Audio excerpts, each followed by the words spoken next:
Hi everybody, Mike with Enviroscape LA, and wanted to share this experience with you of our latest project, a sustainable landscape. You know, the questions come up how grass, lawns are just so bad, and I disagree. I flat out disagree. I think that the right type of lawn can be the most wonderful thing in a landscape, especially if you have kids or if you have dogs. And so today I'm going to show you an example where this job's almost complete here. But I wanted to show you an example of native lawn that's watered with underground drip irrigation, for one. And then for two, DG makes a great permeable surface. So I want you to check out this DG right here. We're not quite done yet, but a DG, the questions come up, what is DG? It's decomposed granite. If you're around my age, I know so many high schools are going and colleges are going to artificial surfaces, but if you're around my generation, back when I ran track and I was in sports, high school sports, we actually had orange dirt called DG. And that's what this is here. It's going to get tamped down. There's a tamper around here somewhere where they're actually tamping this down, and it's going to be pretty firm. But yet when it rains, water goes right through it. It's a great product. So this backyard actually has DG, it has native plants and drought-tolerant California-friendly plants, and underneath this bark, this shredded mulch, is actually something we call drip irrigation. And the drip irrigation's right there. Drip irrigation actually it actually lets out water every 12 inches. It just bleeds out about a little over half gallon per hour out of each little dripper. It's a great thing. It's the best way to water.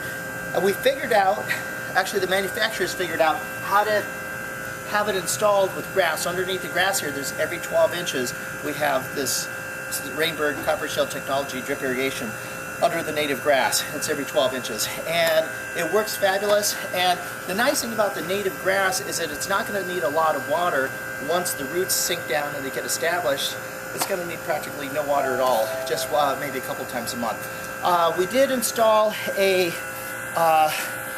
we installed these deer grasses and so on. Interesting thing about this is that right here there's a big empty spot. And if you look down here, and why is there an empty spot here?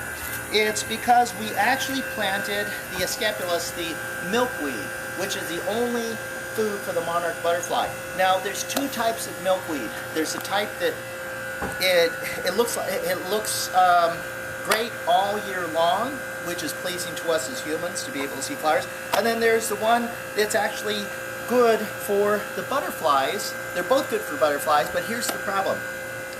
The native, the butterfly bush, the milkweed that actually flowers all year long is actually, you think you're doing something good for the butterflies, and you really aren't. You're actually feeding them, but you're loving them to death, because they belong here in Los Angeles in the warm months, but as soon as it gets cold, they need to go to Mexico, south of the border, so they can reproduce and so on.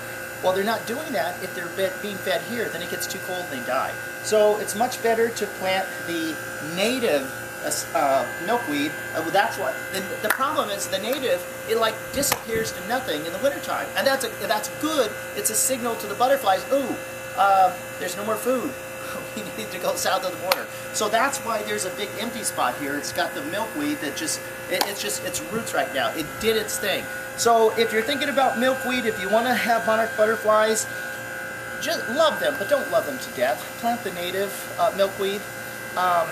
Okay, and then getting on to the sustainable landscape we have here. So over there's a composter. Sustainability is about reduce, reuse, and recycle. And so we actually kept this existing citrus tree, because look at this thing, it's beautiful. And it's a dwarf, it's got all the lemons on it, so it's going to do really well, provide alkalizing lemons for years to come. Over here we have the Rainbird valves. Those are the special valves specifically for the drip irrigation. In fact, there's a little sticker on there that says LFV. Please use that if you are not doing a gigantic, if you have a small residence, you're not doing a gigantic yard, then you need to use that particular valve. I've made YouTube videos about it, but that's for another video. Anyway, coming over here, I think one of the greatest things about this project is right here. We have what looks like whiskey barrels. These just got installed. The DG's not done yet. This is going to be all flat once it's installed. But this was actually a wine barrel. A wine gets shipped out of the wineries in rain barrels. So we actually, this got cut in half.